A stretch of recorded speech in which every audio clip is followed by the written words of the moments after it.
પવનચક્કી એ યાંત્રિક ઉર્જાનું વિદ્યુત ઉર્જામાં રૂપાંતર કરતું એક સાધન છે. આપણે અહીંયા પવનચક્કીનું એક મોડલ બનાવેલું છે જે યાંત્રિક ઉર્જાનું વિદ્યુત ઉર્જામાં રૂપાંતર કરે છે. વાસ્તવિક પવનચક્કીમાં મોટા પંખાઓનો ઉપયોગ થાય છે જે પવનના કારણે ફરે છે અને જેના કારણે આપણું જનરેટર છે એના અંદરનું આર્મેચર હોય છે એ ફરે છે, જેના કારણે આપણને વિદ્યુત મળે છે.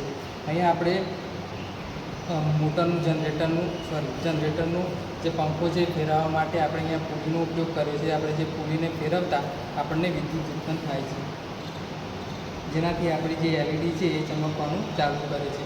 આપણે આ પંખાને ફૂંક મારીને પણ ચલાવી શકીએ છીએ, પણ આપણે પુલીનો ઉપયોગ કરીને અહીંયા વિદ્યુત ઉત્પન્ન કરીએ છીએ.